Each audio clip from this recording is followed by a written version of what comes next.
الحمد للہ رب العالمین والصلاة والسلام علی سید المرسلین اما بعد فاعوذ باللہ من الشیطان الرجیم بسم اللہ الرحمن الرحیم الصلاة والسلام علیک یا رسول اللہ وعلی آلک وصحابک یا حبیب اللہ الصلاة والسلام علیک یا نبی اللہ وعلی آلک وصحابک یا نور اللہ۔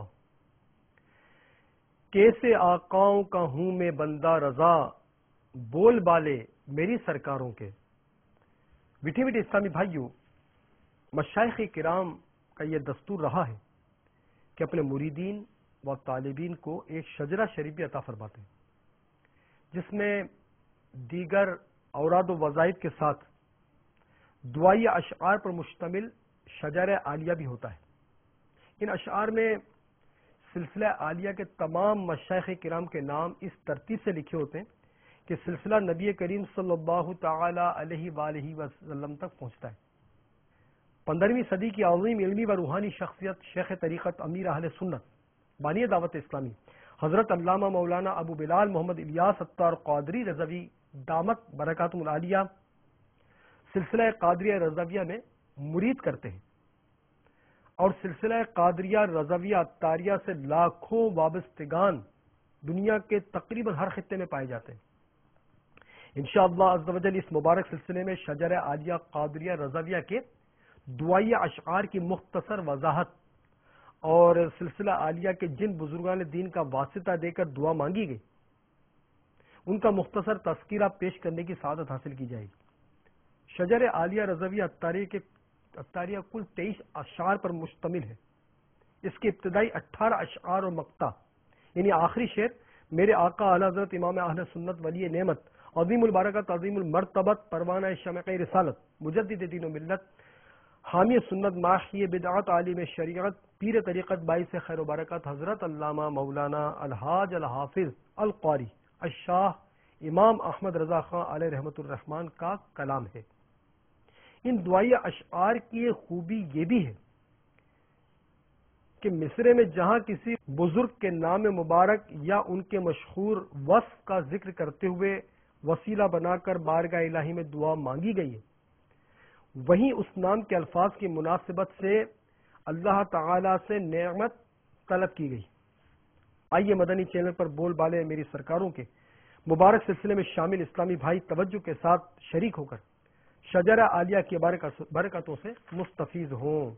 صلو علی الحبیب صلی اللہ تعالی علی محمد۔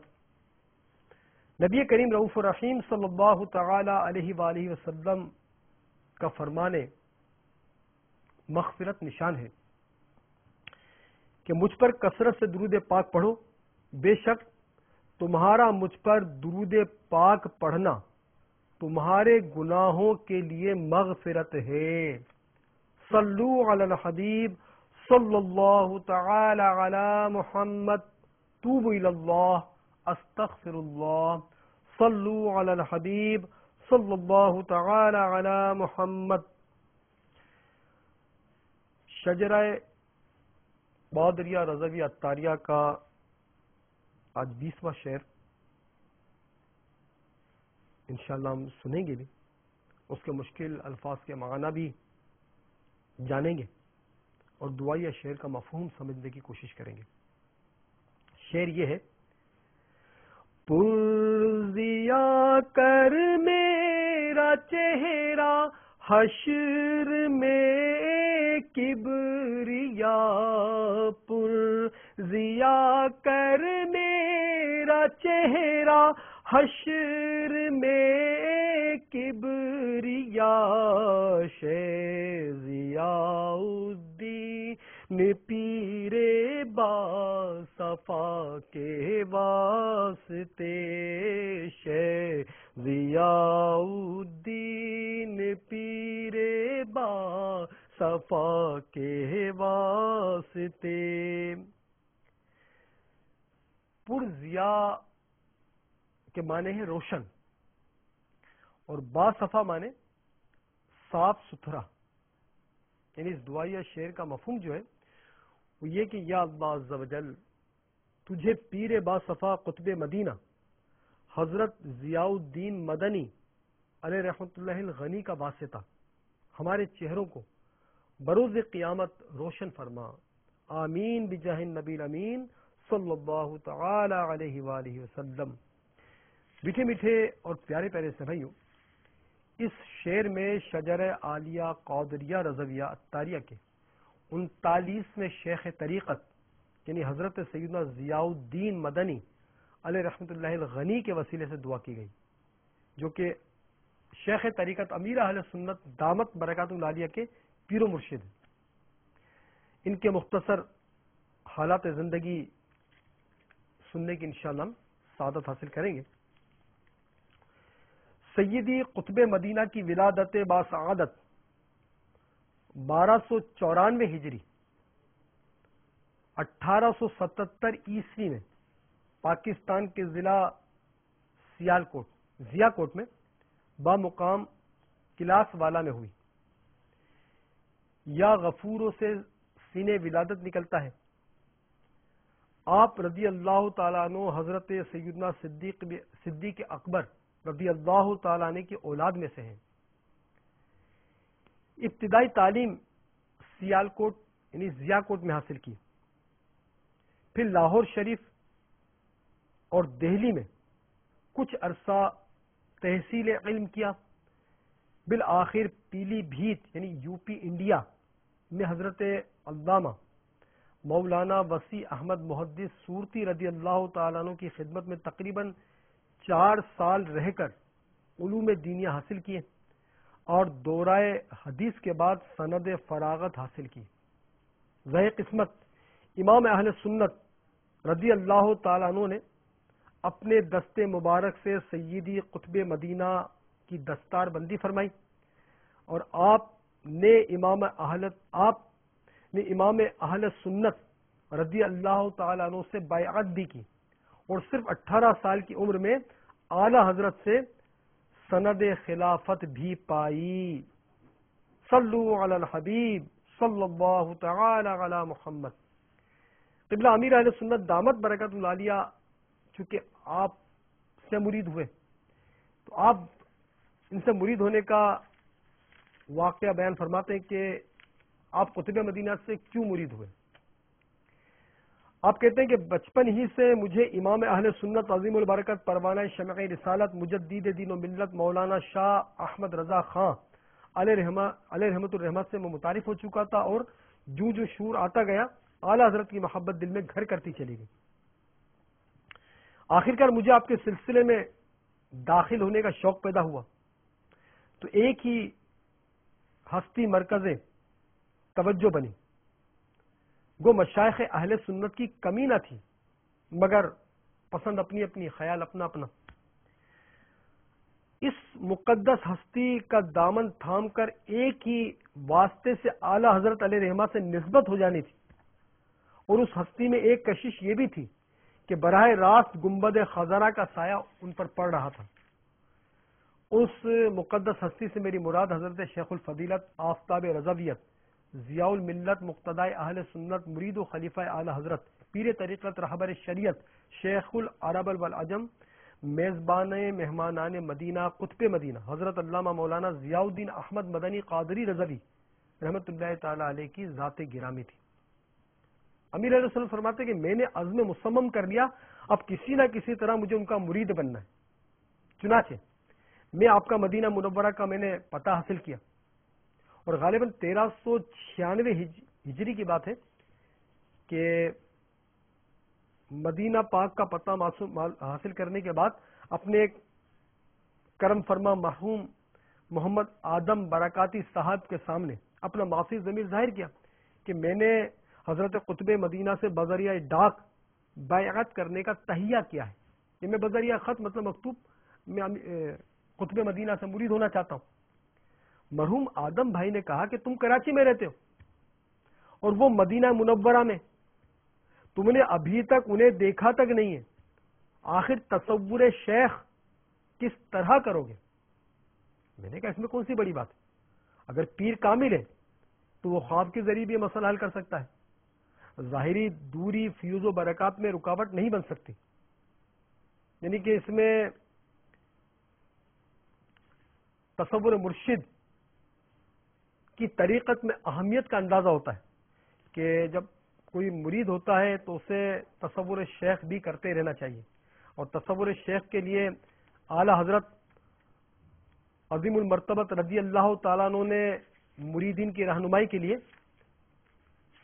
طریقہ بھی ارشاد فرمایا ہے، تو وہ طریقہ بھی صاحب ہے کہ ہر مرید کو معلوم ہونا چاہیے تاکہ اس طریقہ کار کی روشنی میں وہ تصور مرشد کر سکے اور اس کی برکتیں بھی لوٹ سکے، جیسا کہ اعلی حضرت عظیم المرتبت رضی اللہ تعالیٰ عنہ ارشاد فرماتے ہیں۔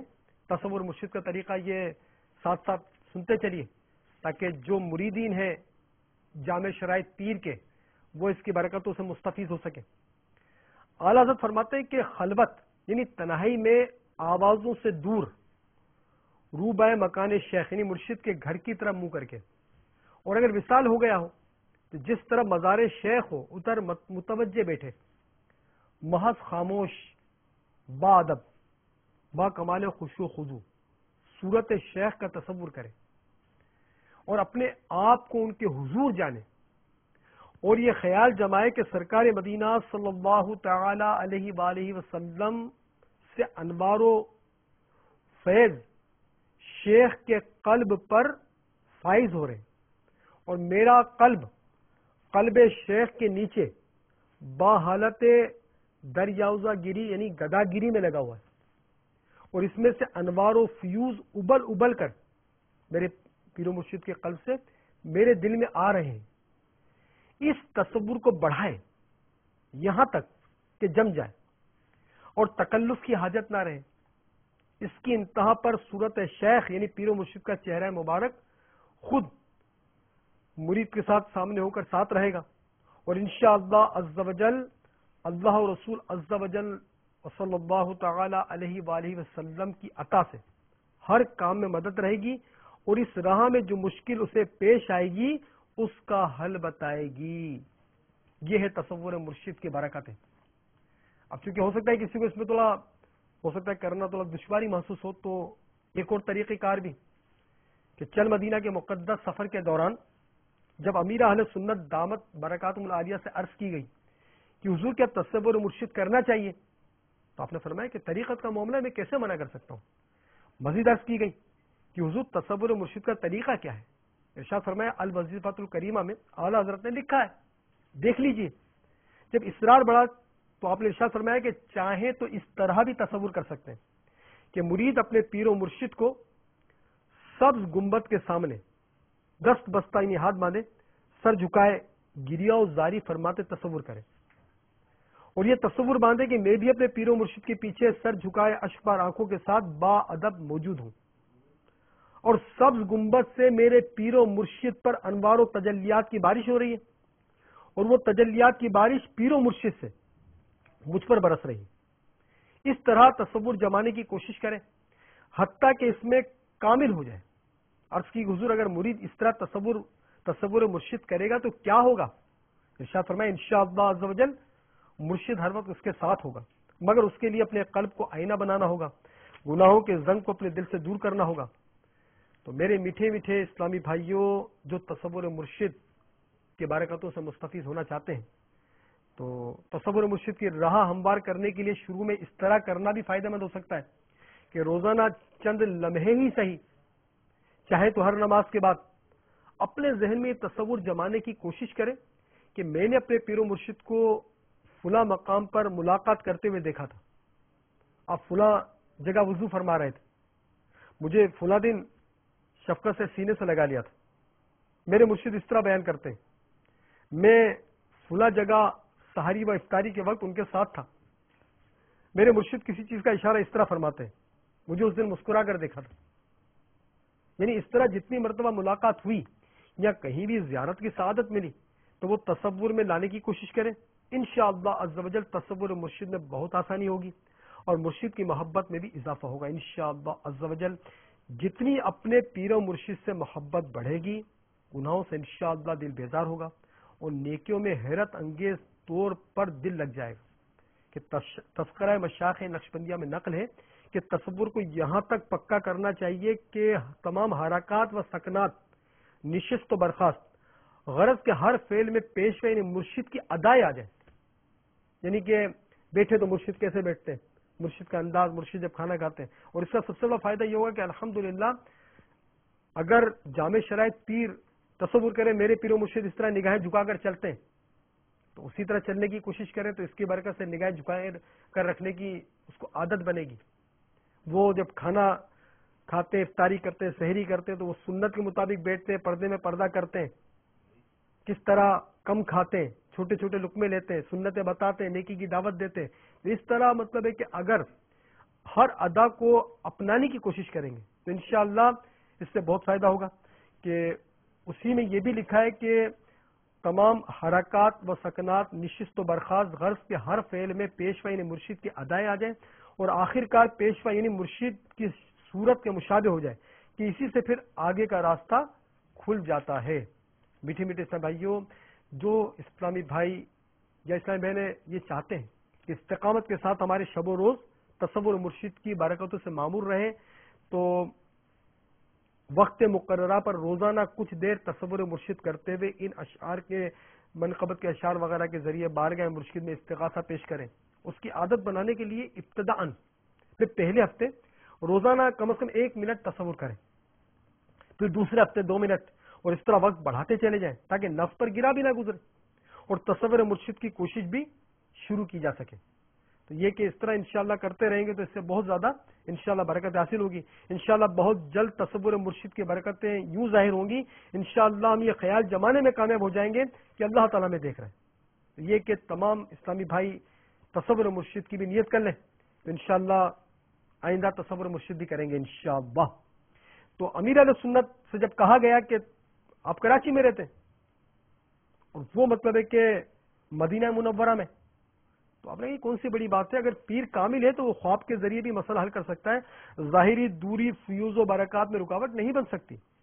آپ فرماتے ہیں کہ اسی رات وہ ربیع النور شریف کی غالباً 10ویں شب تھی، جب سویا تو سوئی ہوئی قسمت انگڑائی لے کر جاگ اٹھی اور الحمدللہ سچ مچ میرے ہونے والے پیر و مرشد میرے خواب میں تشریف لے آئے اور اتنی دیر تک جلوہ افروز رہے کہ ان کا نقشہ میرے ذہن میں اچھی طرح محفوظ ہو گیا اور الحمدللہ آج بھی محفوظ ہے. آپ فرماتے ہیں کہ میں نے خوشی خوشی حضرت قطب مدینہ کے خلیفہ مجاز پیر طریقت حضرت الحاج مولانا حافظ قاری محمد مصلح الدین صدیقی القادری رحمۃ اللہ علیہ کی خدمت میں حاضر ہو کر اپنا خواب سنایا. انہوں نے مجھ سے حضرت قطب مدینہ کا حلیہ دریافت کیا، میں نے حلیہ بیان کر دیا تو انہوں نے اس کی تصدیق فرمائی کیونکہ آپ بارہا مدینہ منورہ میں حضرت قطب مدینہ کی خدمت میں حاضری دے چکے تھے. پھر انہی سے سلسلہ بیعت عریضہ لکھوا کر کراچی سے مدینہ منورہ روانہ کر دیا مگر جواب نہ ملا. چند بار اسی طرح عریضے بھیجے مگر جواب ندارد، میں بھی ہمت ہارنے والا نہیں تھا. آخر کار 1 سال اور 5 روز گزرنے کے بعد پھر قسمت چمکی. رات خواب میں زیارت ہوئی، میں حیران تھا کہ مرید بھی نہیں بناتے، توجہ بھی نہیں ہٹاتے، آخر معاملہ کیا ہے. مجھے کیا معلوم کہ انتظار کی گھڑیاں ختم ہو چکی ہیں. رات کو زیارت کی، پھر دن آیا اور مغرب کی نماز کے بعد پتہ چلا کہ مدینہ پاک کی خوشبوش بار فضاؤں کو چومتا ہوا جھومتا ہوا مرشدی کی بارگاہ عطر سے قبولیت کا مزدہ آ پہنچا ہے. الحمدللہ علی احسان ہی. اور آپ فرماتے ہیں کہ پھر جب 1400 ہجری میں مقدر نے یاوری کی اور سرکار مدینہ صلی اللہ تعالی علیہ وآلہ وسلم نے کرم فرمایا تو جدہ شریف کے ایئرپورٹ پر اتر کر محسن و کرم فرما اپنے پیر بھائی ساکین مدینہ الحاج صوفی محمد اقبال قادری رضوی ضیائی کی کار میں بیٹھ کر سیدھا مدینہ منورہ حاضر ہوا. بارگاہ رسالت صلی اللہ علیہ وسلم میں عرض کرنے کے بعد جب مرشدی کے آستانہ عالیہ پر حاضر ہوا، جب بے تاب نگاہیں مرشدی کے چہرہ زیبا پر پڑی تو دل کو گواہی دینا پڑی کہ یہ تو وہی نورانی چہرہ ہے جسے کراچی میں خواب میں دیکھ چکا ہوں. تصور جماؤں تو موجود پاؤں، کروں بند آنکھیں تو جلوہ نما ہے. صلو علی الحبیب صلی اللہ تعالی علی محمد. توبوا الی اللہ، استغفر اللہ، صلو علی الحبیب صلی اللہ تعالی علی محمد۔ امیر علیہ سنت فرماتے کہ الحمدللہ کم و بیش 2 ماہ مدینہ منورہ میں حاضری کی سعادت نصیب ہوئی، اور مدینہ پاک کی حاضری کے دوران تقریباً روزانہ آستان عالیہ پر ہونے والی محفل نعت میں حاضری دیتا رہا۔ بارہا شام کو بھی آستانہ مرشدی پر حاضری نصیب ہوتی رہی۔ جب مدینہ طیبہ سے رخصتی کی جاں سوز گھڑی آئی تو سر پر کوہ غم ٹوٹ پڑا۔ بارگاہ رسالت میں سلام رخصت کرنے عرض کرنے کے لیے چلا تو عجیب حالت تھی۔ محبوب صلی اللہ تعالی علیہ وآلہ وسلم کی گلی کے در و دیوار اور برگ و بار چومتا ہوا بڑھتا چلا جا رہا تھا۔ اسی دوران محبوب کی گلی کے ایک خار یعنی کانٹے نے آنکھ کے پپوٹے پر پیار سے چٹکی لے لی، یعنی چبھایا، جس سے ہلکا سا خون ابھر آیا۔ یہ زخم ہے طیبہ کا، یہ سب کو نہیں ملتا، کوشش نہ کرے کوئی اس زخم کو سینے کی۔ بہرحال معاہدہ شریف پر حاضر ہوا، سلام عرض کر کے روتا ہوا مسجد نبوی شریف اللہ صاحب السلام سے باہر نکلا اور گرتا پڑتا مرشد کے آستانے عالیہ پر حاضر ہوا۔ مضطربانہ سر مرشد کے قدموں میں رکھ دیا اور روتے روتے ہچکیاں بند گئیں۔ مرشد نے انتہائی شفقت کے ساتھ سر پر دست شفقت پھیر کر بٹھایا اور ارشاد فرمایا، بیٹا تم مدینہ منورہ سے جا نہیں رہے ہو، آ رہے ہو۔ اس وقت مجھے اپنے ولی کامل پیر و مرشد قطب مدینہ کے اس جملے کے معنی سمجھ میں نہ آئے، کیونکہ بظاہر میں جا رہا تھا اور مرشد فرما رہے تھے تم جا نہیں رہے ہو، آ رہے ہو۔ لیکن اب اچھی طرح اس جملے کے سربستہ راز کو سمجھ چکا ہوں، کیونکہ مرشد کی کرامت تھی اور مرشد میرا مستقبل دیکھ چکے تھے۔ الحمدللہ سرکار صلی اللہ تعالی علیہ وآلہ وسلم کے طفیل مرشد کے صدقے مدینہ پاک کی اتنی بار حاضری نصیب ہوئی ہے کہ مجھے یاد ہی نہیں کہ میں نے کتنی بار سفر مدینہ کیا ہے۔ یہ سب کرم کی باتیں ہیں۔ اللہ عز و جل کرے مرشد کے صدقے اسی طرح مدینہ منورہ میں آنا جانا رہے اور آخر کار جنت البقیع میں مرشد کے قدموں میں مدفن نصیب ہو جائے۔ میٹھے میٹھے اسلامی بھائیوں، سید قطب مدینہ رحمت اللہ تعالی علیہ 1318 ہجری تقریباً 1980 میں تقریباً 24 سال کی عمر میں اپنے پیر و مرشد امام اہل سنت سے رخصت ہو کر کراچی تشریف لائے۔ کچھ عرصہ کراچی میں گزارا کہ حضور غوث پاک رضی اللہ تعالیٰ عنہ سے خصوصی فیوز و برکات حاصل کرنے کے لیے پھر آپ بغداد معلیٰ روانہ ہوئے۔ وہاں تقریباً 4 برس استغراق کی کیفیت رہی اور مجذوب رہے۔ بغداد شریف میں 9 برس اور کچھ ماہ قیام رہا۔ 1327 ہجری 1910 عیسوی میں آپ بغداد پاک سے براستہ دمشق شام بذریعہ ریل گاڑی مدینہ طیبہ حاضر ہوئے۔ ان دنوں وہاں ترکوں کی حکومت تھی۔ حضرت قطب مدینہ فرماتے ہیں کہ جب میں مدینہ منورہ حاضر ہوا تو شروع کے دنوں میں ایسا وقت بھی آیا کہ مجھ پر 7 دن کا فاقہ گزرا۔ 7ویں روز جب بھوک سے نڈھال ہو گیا تو میرے پاس ایک پرہیبت بزرگ تشریف لائے اور انہوں نے مجھے 3 مشکیزیں دیے۔ ایک میں شہد، دوسرے میں آٹا اور تیسرے میں گھی تھا۔ مشکیزیں دیکھ کر یہ کہتے ہوئے تشریف لے گئے کہ میں ابھی بازار سے مزید اشیاء لاتا ہوں۔ تھوڑی دیر کے بعد چائے کا ڈبہ اور چینی وغیرہ مجھے لا کر دی اور وہ فوراً واپس چلے گئے۔ میں پیچھے لپکا کہ ان سے تفصیلات معلوم کروں اور غائب ہو چکے تھے۔ قطب مدینہ کی خدمت میں عرض کی گئی کہ آپ کے خیال میں وہ کون تھے؟ انہوں نے فرمایا میرے گمان میں وہ مدینے کے سلطان رحمت عالمیان صلی اللہ تعالی علیہ وآلہ وسلم کے چچا جان سید الشہداء سیدنا حمزہ رضی اللہ تعالیٰ عنہ تھے، کیونکہ مدینہ منورہ کی ولایت انہی کی سپرد ہے۔ وہ عشق حقیقی کی لذت نہیں پا سکتا جو رنج و مصیبت سے دوچار نہیں ہوتا۔ میٹھے میٹھے اسلامی بھائیوں، حضرت قطب مدینہ رضی اللہ تعالیٰ عنہ حضرت سیدنا حمزہ رضی اللہ تعالیٰ عنہ سے والہانہ عقیدت رکھتے تھے اور ہر سال 17 رمضان المبارک کو سیدنا حمزہ رضی اللہ تعالیٰ عنہ کا عرس شریف مناتے۔ ایک روز سیدنا حمزہ رضی اللہ تعالیٰ عنہ کے مزار پر انوار پر افطار فرماتے تھے۔ حضرت سید قطب مدینہ پیکر علم و عمل تھے۔ اپنے گھر سے نکلنے اور بغداد معلیٰ کے قیام اور مدینہ منورہ میں اقامت کے دوران جس قدر ان پر امتحانات پیش آئے ان پر صبر و تحمل انہی کا حصہ تھا. آپ نہایت ہی خلیق اور ملنسار تھے. اکثر جب آپ کی خدمت میں کوئی حاضر ہوتا تو مرحبا مرحبا کی صدا بلند فرماتے. الحمدللہ قبلہ امیر علیہ سنت فرماتے کہ میں جب بھی حاضر خدمت ہوتا تو کئی بار آپ نے اپنی شیریں سخنی کے ساتھ مرحبا بھائی الیاس بھائی، مرحبا الیاس بھائی فرما کر دل کو باغ بدل کے باغ مدینہ بنا دیا. آپ نہایت ہی متواضع اور منکسر المزاج تھے.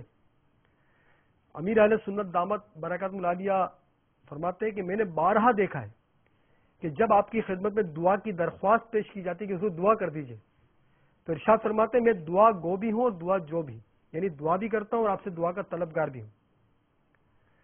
حضرت قطب مدینہ کو تاجدار مدینہ صلی اللہ علیہ وسلم سے جنون کی حد تک عشق تھا، بلکہ یہ کہنا بیجا نہ ہوگا کہ آپ فنا فی رسول کے منصب پر فائز تھے. ذکر رسول صلی اللہ علیہ وسلم ہی آپ کا روز شبانہ مشغلہ تھا. اکثر زیارت کے لیے آنے والے سے استفسار فرماتے کہ آپ نعت شریف پڑھتے ہیں؟ اگر وہ ہاں کہتا تو اس سے نعت شریف سماعت فرماتے اور خوب محظوظ ہوتے. بارہا جذبات تاثر سے آنکھوں سے سیل اشک رواں ہو جاتا. روزانہ رات کو آستان عالیہ پر محفل میلاد کا انعقاد ہوتا جس میں مدنی، ترکی، پاکستانی، ہندوستانی، شامی، مصری، افریقی، سوڈانی اور دنیا بھر سے آئے ہوئے زائرین شرکت کرتے. قبلہ امیر علیہ السلام فرماتے کہ الحمدللہ مجھے بھی کئی بار اس مقدس محفل میں نعت شریف پڑھنے کا شرف حاصل ہوا ہے. اور آپ فرماتے ہیں کہ میں نے خاص بات اپنے پیر و مرشد قطب مدینہ کی محفل میں یہ دیکھی کہ حضور اختتام پر بطور تواضع دعا نہیں فرماتے، بلکہ کسی نہ کسی شریک محفل کو دعا کا حکم فرما دیتے. آپ فرماتے دو ایک بار مجھے بھی الحمدللہ قطب مدینہ کو بھی عاشق قطب مدینہ جو ہے فرماتے عاجزی فرماتے ہوئے کہ مجھے بھی حکم ادب پر فوقیت رکھتا ہے، اس کے تحت آستان عالیہ پر اختتام محفل میلاد پر دعا کروانے کی سعادت حاصل ہوئی. دعا کے بعد روزانہ لازمی لنگر شریف بھی ہوتا تھا. راتیں بھی مدینے کی، باتیں بھی مدینے کی، جینے میں یہ جینا ہے کیا بات مدینے کی. اسی طرح حضرت قطب مدینہ علیہ رحمہ کے بارے میں بتایا جاتا ہے کہ آپ ایک کریم النفس اور شریف الفطرت بزرگ تھے. ان کی قربت میں انس و محبت کے دریا بہتے تھے اور سلف الصالحین کی یاد تازہ ہو جاتی تھی. آپ سخی اور بہت عطا فرمانے والے تھے.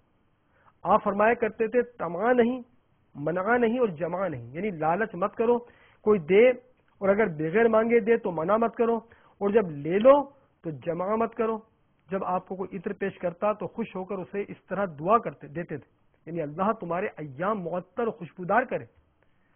آپ کو شہنشاہ امم سرکار دو عالم صلی اللہ علیہ وسلم اور حضور سیدنا غوث الاعظم رضی اللہ تعالیٰ عنہ سے بے حد الفت تھی.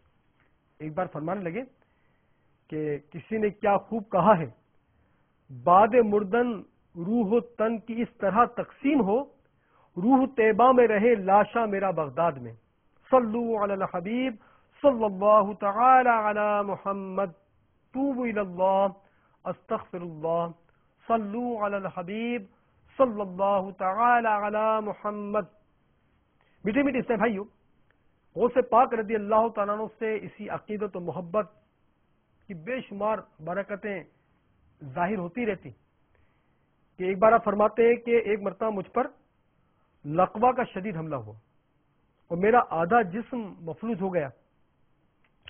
غلالت اس قدر بڑھی کہ سب لوگ یہی سمجھے کہ اب یہ صحتیاب نہیں ہو پائیں گے. ایک رات میں نے رو رو کر بارگاہ سرور کائنات صلی اللہ علیہ وسلم میں فریاد کی کہ یا رسول اللہ صلی اللہ علیہ وسلم، میرے پیر و مرشد میرے امام احمد رضا خان نے خادم بنا کر حضور کے آستانے پر بھیجا ہے. اگر یہ کسی خطا کی سزا ہے تو مرشدی کا واسطہ مجھے معاف فرما دیجیے. اسی طرح حضور غوث پاک اور خواجہ غریب نواز رضی اللہ تعالیٰ عنہ کی سرکاروں میں بھی استغاثہ پیش کیا.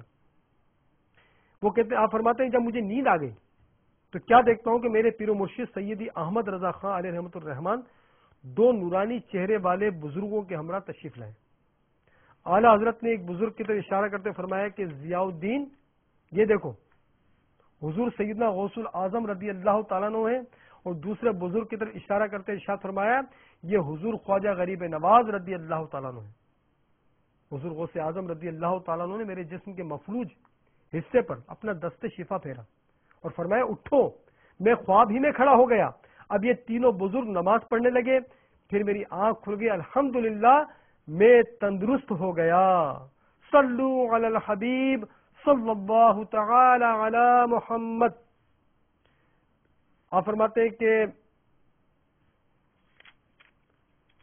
حضور سیدی قطب مدینہ علیہ رحمہ پر جب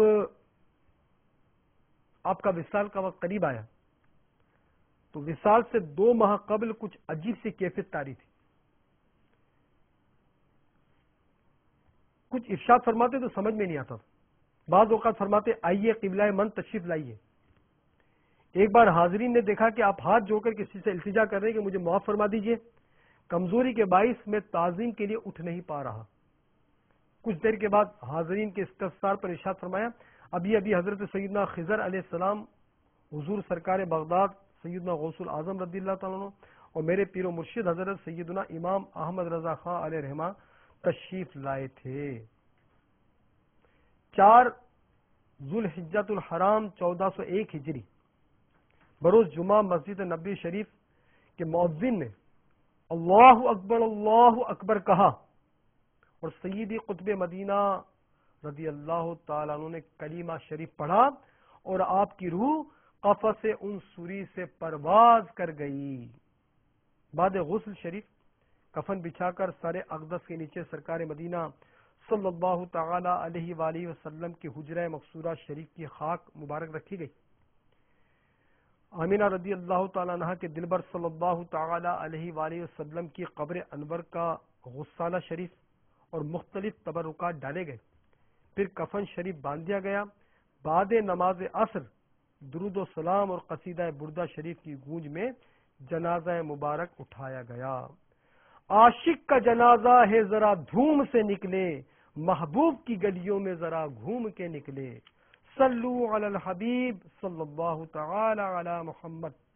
بالآخر بے شمار سوگواروں کی موجودگی میں سیدی قطب مدینہ رضی اللہ تعالیٰ عنہ کو ان کے آرزو کے مطابق جنت البقیع کے اس حصے میں جہاں اہل بیت اطہار آرام فرمائے، وہیں سیدۃ النساء فاطمہ الزہرا رضی اللہ تعالیٰ عنہ کے مزار پر انوار سے صرف 2 گز کے فاصلے پر سپرد خاک کیا گیا۔ میٹھے میٹھے سے بھائیوں، قبلہ شیخ طریقت امیر اہل سنت دامت برکات العالیہ نے اپنے پیر و مرشد کی شان میں ایک منقبت کے چند اشعار لکھے، وہ انشاءاللہ ہم سنتے ہیں۔ عاشق مصطفیٰ ضیاء الدین، زاہد و پارسا ضیاء الدین، دلبر و دلربا ضیاء الدین، میرے دل کی ضیاء ضیاء الدین، تم کو قطب مدینہ یا مرشد علماء نے کہا ضیاء الدین، باعث فخر ہے یہ میرے لیے، ہوں مرید آپ کا ضیاء الدین، مجھ کو اپنا بناؤ دیوانہ، بحر غوث الورا ضیاء الدین، چشم رحمت سوئے من مرشد، بحر امام احمد رضا ضیاء الدین، ایسا کر دے کرم رہے یا رب، مجھ سے راضی صدا ضیاء الدین، کیسے بھٹکوں گا ہے میرے تو رہبر و رہنما ضیاء الدین، ایک مدت سے آنکھ پیاسی ہے اپنا جلوہ دکھا ضیاء الدین، مرض اسیاں سے نیم جاہوں میں مجھ کو دے دو شفا ضیاء الدین، چشم تر اور قلب مستردو بحر حمزہ شاہ ضیاء الدین، میری سب مشکلیں ہوں حل مرشد، میرے مشکل کشا ضیاء الدین، 5 سال تک مدینے میں تم نے باٹی ضیاء الدین، جام عشق نبی پلا ایسا ہوش میں آؤں نا ضیاء الدین، میرے دشمن ہیں خون کے پیاسے مجھ کو ان سے بچا ضیاء الدین، طوفان میں گر چکی ہے ناؤ اے میرے ناخدا ضیاء الدین، موت آئے مجھے مدینے میں کر دو حق سے دعا ضیاء الدین، مجھ کو دے دو بقیے غرقد میں اپنے قدموں میں جا ضیاء الدین، حشر میں دیکھ کر پکاروں گا مرحبا مرحبا ضیاء الدین، مصطفیٰ کا پڑوس جنت میں مجھے حق سے دلا ضیاء الدین، بے عمل ہی سہی مگر سگے اتار کس کا ہے آپ کا ضیاء الدین. صلو علی الحبیب صلی اللہ تعالی علی محمد. میٹھے میٹھے سے بھائیو، آئیے شجرہ قادریہ رضویہ کی ایک مدنی بہار سنیے. ایک اسلامی بھائی کا بیان کچھ یوں ہے کہ تقریباً 10 سال پہلے 1997 کی بات ہے، لیاقت آباد باب المدینہ کراچی کی فردوس مارکیٹ میں ایک اسلامی بھائی کے فوم کے گدے اور لحاف وغیرہ کی دکان تھی. وہ رات گئے تقریباً 2 بجے تک ان کی دکان کھلی رہتی. انہی دنوں فائرنگ اور قتل و غارت کے واقعات میں ایک دم اضافہ ہو گیا اور ہر طرف خوف و ہراس پھیل گیا. لوگ خصوصاً رات کے وقت گھروں سے باہر نکلنے سے کترانے لگے. یہ اسلامی بھائی تو اس قدر گھبرائے کہ مارے خوف کے فیڈرل بی ایریا میں واقع اپنے چچا کے گھر منتقل ہو گئے اور دکان پر بیٹھنا چھوڑ دیا. ان کے بھائی اور والد صاحب انہیں لینے کے لیے جاتے تو یہ خوفزدہ ہو کر چلانے لگتے، وہ مجھے مار ڈالیں گے، وہ مجھے زندہ نہیں چھوڑیں گے. گھر والے پوچھتے کون مار ڈالیں گے، تو وہ کوئی جواب دینے کے بجائے یہی کہتے رہتے. یوں وہ نفسیاتی مریض بن چکے تھے جس سے ان کے گھر والے سخت پریشان تھے. انہوں نے علاقے کے ایک اسلامی بھائی کو سارا ماجرا سنایا اور درخواست کی کہ وہ آپ سے بڑی محبت کرتے ہیں، لہٰذا آپ ہی ان کو سمجھائیے، ہو سکتا ہے آپ کی بات مان جائے. چنانچہ وہ اسلامی بھائی انہیں سمجھانے پہنچے تو حسب معمول خوف سے چیخنے لگے، وہ مجھے مار ڈالیں گے، وہ مجھے مار ڈالیں گے، مجھے زندہ نہیں چھوڑیں گے، چھوڑ دو مجھے. اسلامی بھائی نے ان کو مشورہ دیا کہ اپنے پیر و مرشد امیر اہل سنت کے عطا کردہ رسالے شجرہ قادریہ رضویہ ضیائیہ عطاریہ کو اپنے سینے سے لگا کر رکھے، انشاءاللہ کچھ نہیں ہوگا. انہوں نے یہ بات مان لی اور واپس آ گئے. الحمدللہ شجرہ عالیہ کو سینے سے لگائے رکھنے کی برکت سے ان کا خوف ایسا دور ہوا کہ فائرنگ کے واقعات کے باوجود پھر سے وہ رات گئے تھے اپنی دکان پر اسی طرح بیٹھنے لگے. صلو علی الحبیب صلی اللہ تعالی علی محمد. توبوا الی اللہ استغفر اللہ. صلو علی الحبیب صلی اللہ تعالی علی محمد. میٹھے میٹھے سے بھائیوں، شجرہ قادریہ رضویہ عطاریہ کے شیخ طریقت قطب مدینہ علیہ رحمت سے کے پیارے پیارے حالات زندگی ہم نے سنے. اب شجرہ قادریہ رضویہ کا 22واں شعر، انشاءاللہ اس کا مفہوم بھی سمجھیں گے. شعر یہ ہے: آحنا فی الدین والدنیا سلام بالسلام. آحنا فی الدین والدنیا سلام بالسلام. قادری عبدالسلام عبد رضا کے واسطے. قادری عبدالسلام عبد رضا کے واسطے.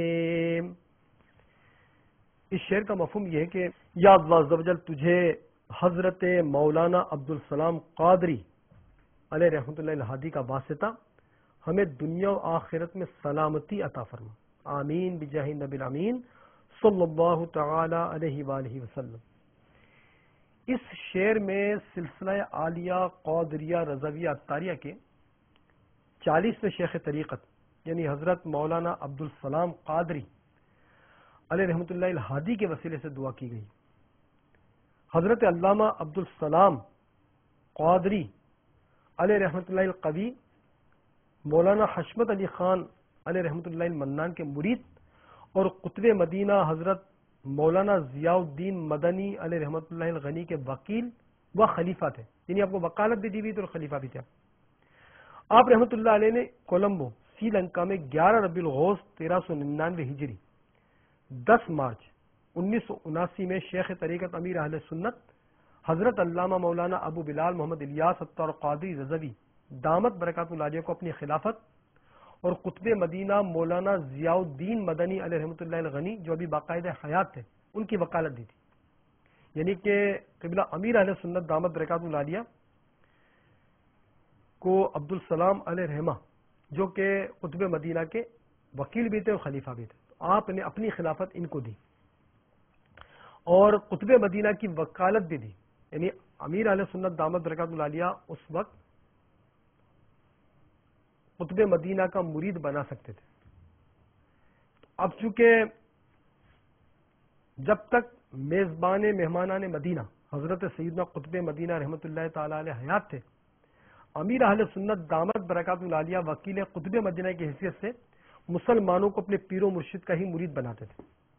جب قطب مدینہ رحمۃ اللہ تعالی علیہ دنیا سے پردہ فرما گئے تو امیر اہل سنت دامت برکات العالیہ نے اسلامی بھائیوں کے اصرار پر مولانا عبدالسلام رحمۃ اللہ علیہ کی دی ہوئی خلافت کو استعمال کرتے ہوئے بیعت ہونے کی خواہش رکھنے والے کو اپنا مرید یعنی اتاری بنانے کا سلسلہ شروع کیا. امیر اہل سنت دامت برکات العالیہ کو اگرچہ دنیا اسلام کے اور بھی کئی اکابر علماء و مشائخ دامت فیوزہم سے خلافت حاصل ہے، مثلا شارح بخاری، فقی اعظم ہند، مفتی شریف الحق امجدی علیہ رحمۃ اللہ الولی، اسی طرح مفتی اعظم پاکستان حضرت مفتی وقار الدین قادری علیہ رحمۃ اللہ الہادی، اور جانشین سیدی قطب مدینہ حضرت مولانا فضل الرحمان صاحب اشرفی علیہ رحمۃ اللہ الولی نے بھی اپنی خلافت اور حاصل شدہ اسانید و اجازات سے بھی نوازا ہے. مگر امیر اہل سنت نے چونکہ حضرت سیدنا عبدالسلام قادری علیہ رحمۃ اللہ الہادی کی دی ہوئی خلافت کے ذریعے بیعت کرانے کا سلسلہ شروع فرمایا تھا، اس لیے شجرے کے اشعار میں اسلوب یعنی پہلے شعر میں ان کا ذکر ہے جس نے خلافت دی اور دوسرے میں ان کا جسے خلافت ملی کو سامنے رکھتے ہوئے اس شعر کو شجرے میں شامل رکھا کہ آخینا فی الدین و دنیا سلام بالسلام قادری عبدالسلام عبد رضا کے باسط ہے، کیونکہ آپ نے امیر اہل سنت کو خلافت دی اور امیر اہل سنت دامت برکات العالیہ نے اسی خلافت کے ذریعے بیعت کرانے کا سلسلہ شروع کیا. تو شجرے میں یہ ہر جگہ بزرگان دین کا ایک اسلوب رہا ہے کہ جو خلافت دے ان کی خلافت سے کے ذریعے بیعت کا سلسلہ شروع ہو تو ان کا شعر باقی رکھا جاتا ہے، کیونکہ اکابر مزید مشائخ اور اکابر علماء کرام کی خلافت امیر السنت کو حاصل ہے الحمدللہ. تو چونکہ ان کا شعر باقی رکھنے کی وجہ یہ کہ ان کی خلافت کے ذریعے آپ نے بیعت کا سلسلہ شروع کیا. میٹھے میٹھے سے بھائیوں، چونکہ شجرہ اتاریہ کے بے شمار بہاریں وقتاً فوقتاً سنتے رہتے ہیں، آئیے برکت کے لیے ایک اور بہار سنیے. باب المدینہ کراچی کے ایک اسلامی بھائی کا بیان کچھ یوں ہے کہ میں چند گھریلو مسائل کی وجہ سے شدید ذہنی اذیت کا شکار تھا. اس پریشانی سے نجات پانے کے لیے میں کامل کے پاس جا پہنچا. اس نے مجھے اپنی چکنی چپڑی باتوں میں الجھا کر 10,000 روپے عطیہ لیے اور مجھے کچھ پڑھنے کے لیے کہا. اب میں نے حسب ہدایت عمل شروع کر دیا. مسائل تو کیا حل ہونے تھے، میری اپنی طبیعت خراب رہنے لگی، سر درد سے دکھتا اور جسم بخار میں جلتا رہتا. اس دوہری مصیبت سے میرے اوسان خطا ہو گئے، کچھ سجھائی نہ دیتا تھا. میں نے اپنا مسئلہ ایک اسلامی بھائی سے بیان کیا تو انہوں نے مجھے تسلی دیتے ہوئے کہا کہ آپ الحمدللہ امیر اہل سنت کے ذریعے سلسلہ عالیہ قادریہ رضویہ میں بایت ہے، آپ رسالہ شجرہ قادریہ رضویہ اتاریہ سے شجرہ عالیہ پڑھنے کا معمول کیوں نہیں بنا لیتے. اور خصوصاً مجھے یہ شعر بار بار پڑھنے کا انہوں نے مطلب ہے کہ فرمایا کہ مشکل حل کر شہ مشکل کشا کے واسطے کربلائے رت شہید کربلا کے واسطے. میں نے شجرہ عالیہ پڑھنا شروع کر دیا اور ہر نماز کے بعد مذکورہ شعر پڑھ پڑھ کر اپنے رب عز و جل کی بارگاہ میں پریشانی اس سے چھٹکارے کے لیے دعا مانگنے لگا. دوسرے ہی دن کوئی دوائی استعمال کیے بغیر حیرت انگیز طور پر میرا سر درد اور بخار جاتا رہا اور میری طبیعت بحال ہونے لگی اور بتدریج میرے گھریلو مسائل بھی حل ہو گئے. صلو علی الحبیب صلی اللہ تعالی علی محمد. میٹھے میٹھے سب کبھی بھی کوئی اگر پریشانی، کوئی مصیبت، کوئی بیماری اگر یہ محسوس ہوتی ہے، جو مدنی چینل پر اسلام بھائی موجود ہے وہ بالخصوص توجہ کے ساتھ سماعت فرمائی. تو آپ مطلب ہے کہ الحمدللہ قبلہ امیر اہل سنت دامت برکات العالیہ نے امت کی غمخواری کے مقدس جذبے کے تحت تعویذات اتاریہ کا سلسلہ شروع فرما دیا ہے. یعنی کہ اس کے بستے تقریباً پوری دنیا میں مختلف ممالک میں بھی، پاکستان میں مختلف شہروں میں اس کے بستے شروع کیے گئے.